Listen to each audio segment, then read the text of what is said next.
Hello everyone, welcome to future site. जैसा कि आपको पता है कि हमने एक नई वीडियो सीरीज़ स्टार्ट करी है जिसका नाम है इको प्रेप। इस वीडियो सीरीज़ में हम इकोनॉमिक्स के वे सभी क्वेश्चंस करेंगे जो कि यूपीएससी ने इसके सभी एग्ज़ाम्स में पूछे हैं, चाहे वो सीएससी का प्रीलिम्स का एग्ज़ाम हो, सीएपीएफ असिस्टेंट कमांडेंट, एनडीए या फिर सीडीएस का एग्ज़ाम हो। तो सभी प्रीवियस ईयर क्वेश्चंस को हम इस वीडियो सीरीज़ में कवर करेंगे। ये इस वीडियो सीरीज़ का पार्ट 2 है जिसमें हम असिस्टेंट कमांडेंट के एग्ज़ाम 2020 में जो कि क्वेश्चन आए थे इकोनॉमिक्स के उनको कवर करेंगे। टोटल 11 क्वेश्चंस पूछे गए थे इकोनॉमिक्स के। तो चलिए वीडियो स्टार्ट करते हैं। पहला क्वेश्चन था what is meant by MSME. MSME से आप क्या समझते हैं, और नीचे आपको 4 ऑप्शन दिए गए हैं। तो इसका राइट आंसर था micro, small and medium enterprises. Next question है यूएनडीपी के ह्यूमन डेवलपमेंट इंडेक्स के बारे में। Which one of the following educational development indicator is currently used by UNDP to construct Human Development Index? Option A level of literacy, gross enrollment ratio, mean years of schooling and dropout rate। तो इसका right answer है mean years of schooling। इस topic को हमने part 1 में अच्छे से cover किया है, तो अगर आपको इसको डिटेल में देखना है तो आप पार्ट 1 देख सकते हैं। नेक्स्ट क्वेश्चन था सेंट्रल पब्लिक सेक्टर अंडरटेकिंग्स के बारे में और उनको जो स्टेटस दी जाती है मिनी रत्ना, महारत्ना और नवरत्ना, उसके बारे में। So which one of the following central public sector undertaking is recognized as mini ratnas? Airport Authority of India, Indian Oil Corporation Limited, Hindustan Aeronautics Limited and Steel Authority of India Limited. तो इसका right answer है Airport Authority of India. इस topic को भी हमने part 1 में cover किया, आप वहाँ से इसको डिटेल में देख सकते हैं। ये लिस्ट है महारत्ना कंपनीज़ की, जिसमें कि 10 कंपनीज हैं आज के टाइम पे। 2019 के बाद इसमें ये 10 कंपनियां हो गई हैं जिनको मिनी महारत्ना का स्टेटस मिला है, और 14 कंपनियां हैं जो कि नवरत्ना की लिस्ट में हैं, और मिनी रत्ना की लिस्ट में 74 कंपनीज हैं। तो आपको मिनी रत्ना की सभी कंपनीज़ का नाम याद रखने की ज़रूरत नहीं है। आप महारत्ना और नवरत्ना की कंपनीज़ को याद करिए, तो ताकि आप क्वेश्चन को ईजिली एलिमिनेट कर पाएँ ऑप्शंस को। तो नेक्स्ट क्वेश्चन था which one of the following was recognised as invisible hand by Adam Smith. Adam Smith ने निम्नलिखित में से किसको इनविजिबल हैंड कहा है? गवर्नमेंट, मार्केट या फिर प्राइस मैकेनिज्म, जुडिशरी और लेजिस्लेचर। तो राइट आंसर था मार्केट या फिर प्राइस मैकेनिज्म। एडम स्मिथ कौन थे? एडम स्मिथ थे father of economics, modern economics भी इनको बोला जाता है। और ये क्वेश्चन डायरेक्ट पूछ लिया जाता है कि फादर ऑफ मॉडर्न इकोनॉमिक्स किसको बोला जाता है, तो वो है एडम स्मिथ।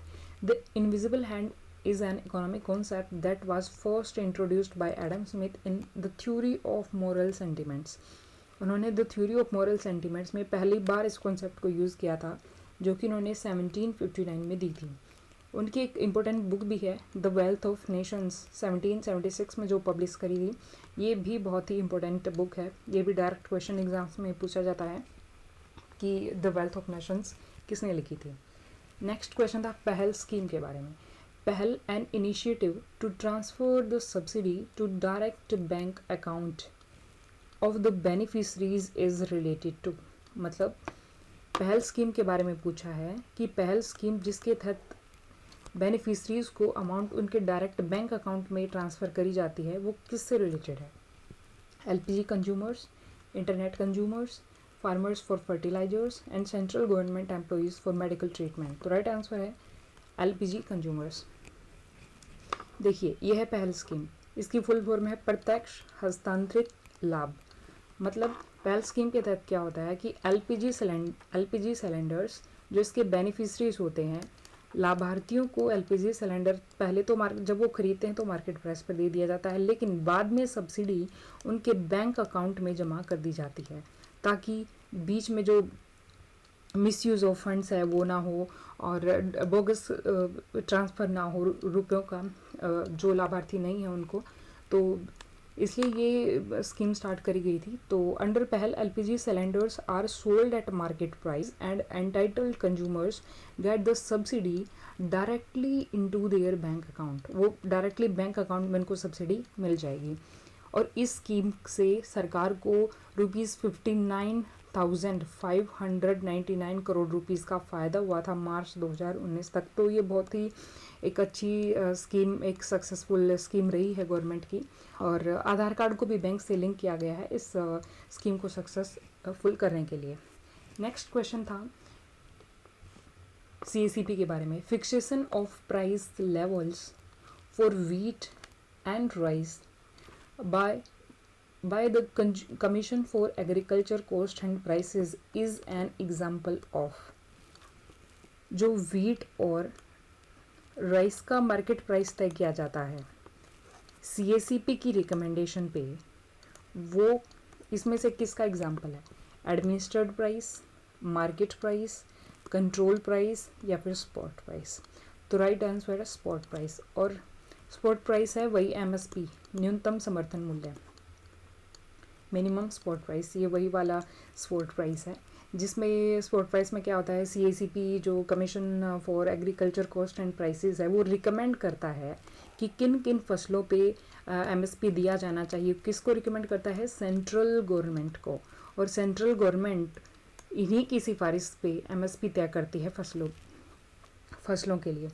तो क्यों देती है MSP सरकार, क्यों देती है? तो उसका मेन रीज़न ये है कि कई बार क्या होता है कि फसल किसी साल अगर फसल बहुत ज़्यादा हो जाती है तो फिर भी एक तो ये किसानों के लिए पॉजिटिव पॉइंट है, प्लस पॉइंट है कि उनकी फसल अच्छी हुई। लेकिन उल्टा क्या होता है कि मार्केट प्राइस बहुत कम हो जाते हैं, जिससे नेगेटिव इम्पैक्ट, पॉजिटिव पड़ने की बजाय नेगेटिव इम्पैक्ट फार्मर्स की इनकम पे पड़ता है। तो इसीलिए सरकार क्या करती है कि वो एक प्राइस सेट कर देती है कि और ये प्राइस फसलों की कटाई से पहले ही तय कर दिया जाता है और किसानों को आश्वासन दिया जाता है कि गवर्नमेंट उनकी फसल को इस पर न्यूनतम समर्थन मूल्य पर खरीद लेगी। लेकिन एक बात ये याद रखनी है कि MSP देना भारत सरकार के लिए मैंडेटरी नहीं है। और यही रीज़न है कि जो अभी फार्मर्स का प्रोटेस्ट चल रहा है तो उनकी दो डिमांड है। एक तो एक तो वो जो फार्मर्स लॉ 2020 आया है उसको रिपील करना, और दूसरा जो MSP है उनको लीगल बनाना, कि सरकार पर मैंडेटरी करना कि उनको सरकार को MSP देना ही पड़ेगा। तो ये दो मांगे किसान कर रहे हैं। Minimum support price is a fixed price paid by the government of India to farmers whenever they produced a particular crop. It is fixed prior to sowing season to encourage higher investment and production of agricultural commodities, cannot be altered at any given situation। और ये set किया जाता है central के द्वारा, किसके recommendation से? CACP के रिकमेंडेशन से। तो very important point.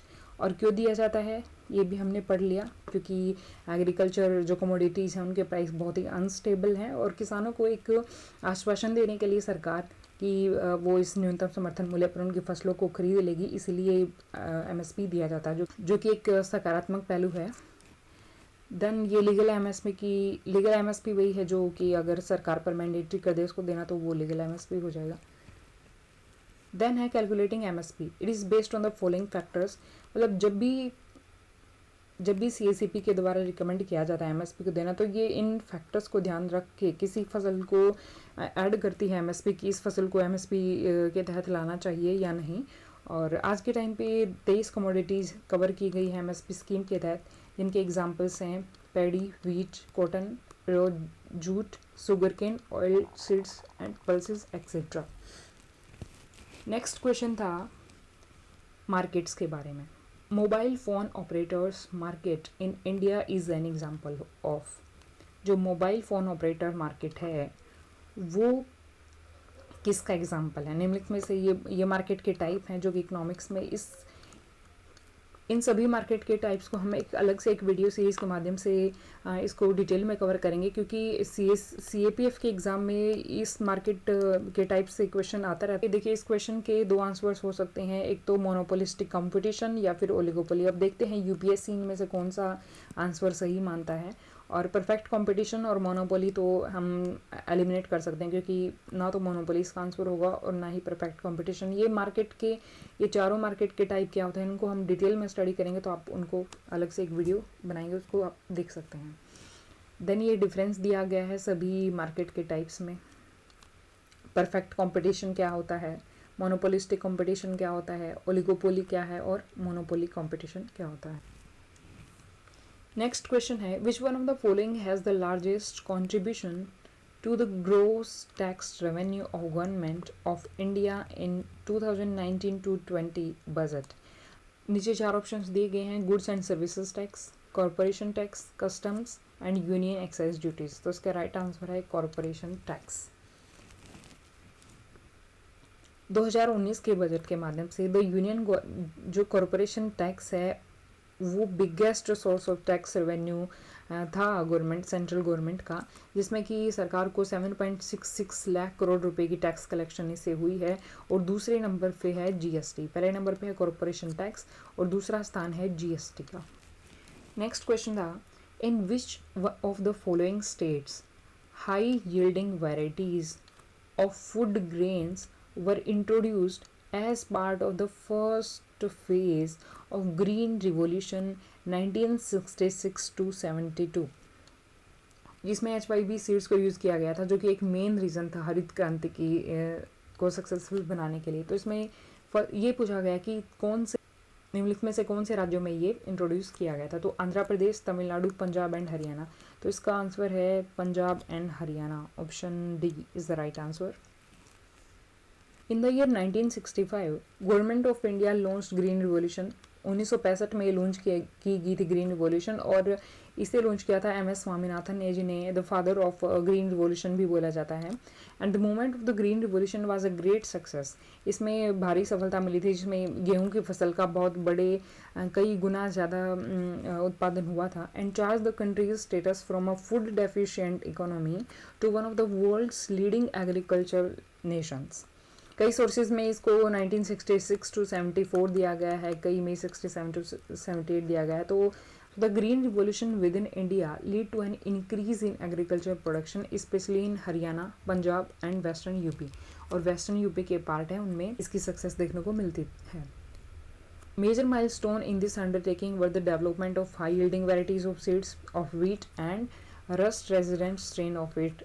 Rust resistant मतलब जो कि रस्ट एक बीमारी का नाम है जो कि गेहूं की फसल में होती है। तो ऐसी फसल उगाई गई थी उसमें जिसमें रस्ट रेजिडेंट थे। अब जो हरियाणा, पंजाब और उत्तर प्रदेश है उसमें ही इसको क्यों लॉन्च किया गया था, उसमें ही क्यों सफल हुई थी हरित क्रांति, तो उसका मेन रीज़न ये था कि वहाँ के फार्मर्स रिस्क टेकिंग एबिलिटी थी उनमें, और खेतों का साइज़ जो था वो बड़ा था, and willing to adapt new technology, और यहाँ के लोग नई टेक्नोलॉजी को अडेप्ट करने में इच्छुक थे।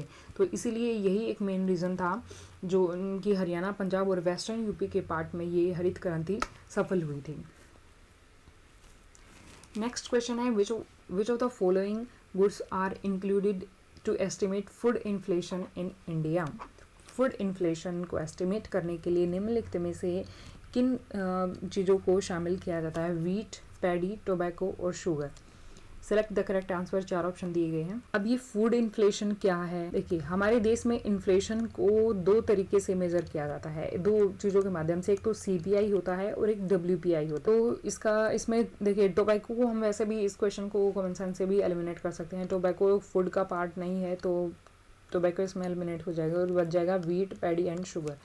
तो 1, 2 एंड 4, और तो इसका राइट आंसर है डी। तो देखिए ये RBI की वेबसाइट से ये डाटा मैंने लिया है, और इसमें देखिए CPI फूड एंड बेवरेजेस हैं वो CPI का ही। The consumer food price index accounts for 39.60% of the total consumer price index. Total consumer price index में 39.06 परसेंटेज इसका हिस्सा होता है। और ये बाकी के ये सभी आइटम्स दिए गए हैं, pulses and products, vegetables, prepared meals, snacks, sweets, meat and fish, milk, egg, cereals. देखिए अनाज इसमें है, व्हीट और राइस इसमें आ जाएंगे, और यहाँ पे शुगर भी दिया गया है। Next question, which of the following sectors contribute in recent years to the deterioration of asset quality of commercial banks by way of non-performing assets? Agriculture and allied sector, industrial sector, infrastructure sector, information technology sector।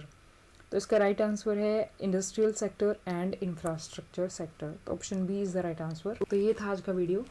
अगर आपको ये video पसंद आया तो इसको like करिए, share करिए, और अगर आप इसी तरीके की वीडियो और भी चाहते हैं तो हमारे चैनल को सब्सक्राइब करिए। So thank you for watching.